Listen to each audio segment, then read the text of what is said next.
మధ్యప్రదేశ్లో రాజ్యసభ నామినేషన్ల ప్రక్రియ తీవ్ర వివాదాస్పదంగా మారింది. కాంగ్రెస్ అభ్యర్థి మీనాక్షి నటరాజన్ నామినేషన్ను తిరస్కరించడం ఇప్పుడు రాజకీయ ప్రకంపనలు సృష్టిస్తుంది.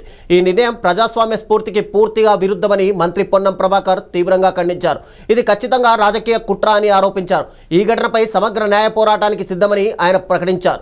మీనాక్షి నటరాజన్పై తెలంగాణ రాష్ట్రంలో ఎలాంటి కేసులు నమోదు కాలేదని ఆయన స్పష్టం చేశారు. ఆమె ఎప్పుడూ విచారణకు కూడా హాజరు కాలేదని తెలిపారు. అలాంటి పరిస్థితులు అసలు ఉన్నాయని చెబుతున్న కేసుల వివరాలను ఆమె ఎలా పొందుపరుస్తారని ఆయన సూటిగా ప్రశ్నించారు. అత్యంత కీలకమైన రాజ్యసభ నామినేషన్ను ఇలాంటి కారణాలతో తిరస్కరించడం సరైన పద్ధతి కాదన్నారు. ఈ చర్చ ప్రజాస్వామ్యంపై ప్రజల నమ్మకాన్ని దెబ్బతీస్తుందని ఆవేదన వ్యక్తం చేశారు.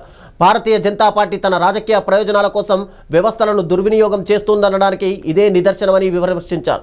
మీనాక్షి నటరాజన్కు న్యాయం జరిగే వరకు అన్ని న్యాయపరమైన మార్గాల్లో పోరాటం కొనసాగిస్తామని ఆయన తేల్చి చెప్పారు. ఈ అంశాన్ని న్యాయస్థానం దృష్టికి తీసుకెళ్లి ఎన్నికల ప్రక్రియను పవిత్రతను కాపాడుతామన్నారు. ప్రజాస్వామ్య వ్యవస్థలను పరిరక్షించడం అందరి బాధ్యత అని మంత్రి గుర్తు చేశారు. మీనాక్షి నటరాజన్ గారి రాజ్యసభ నామినేషన్ను తిరస్కరించడం పూర్తిగా అప్రజాస్వామికం, రాజ్యాంగ విరుద్ధం. తను ఎటువంటి కేసు హాజరు కాకుండా, నోటీసు లేకుండా, తనపై కేసు ఉన్న అంశం కూడా తెలియని పరిస్థితుల్లో ఎన్నికల అఫిడవిట్లో ఆ కేసును మెన్షన్ చేయలేదనేటువంటి ఆలోచనతో భారతీయ జనతా పార్టీ కుట్రపూరిత రాజకీయాల్లో భాగంగా ఎన్నికల నామినేషన్ స్క్రూటినీ చేసినారు.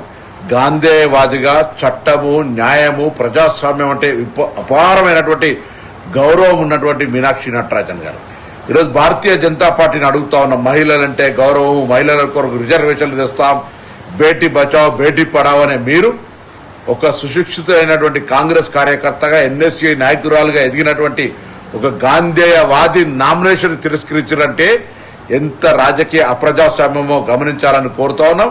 ఇది దురదృష్టకరం. న్యాయస్థానాలకు విజ్ఞప్తి చేస్తా ఉన్నాం. దీని మీద పూర్తి స్థాయి విచారణ జరిపి ఆ నామినేషన్ను తిరిగి పరిగణలోకి తీసుకోవాలని కోరుతూ, ఈ రాజకీయ క్రీడలో నిరంకుశత్వంగా వివరిస్తున్న బీజేపీ తీరు అటు బెంగాల్లో కావచ్చు, ఇతర రాష్ట్రాల్లో రాజకీయ ఏ క్రూరత్వం అయితే చేస్తా ఉన్నారో ఇది ప్రజాస్వామ్యానికి మంచిది కాదని మీనాక్షి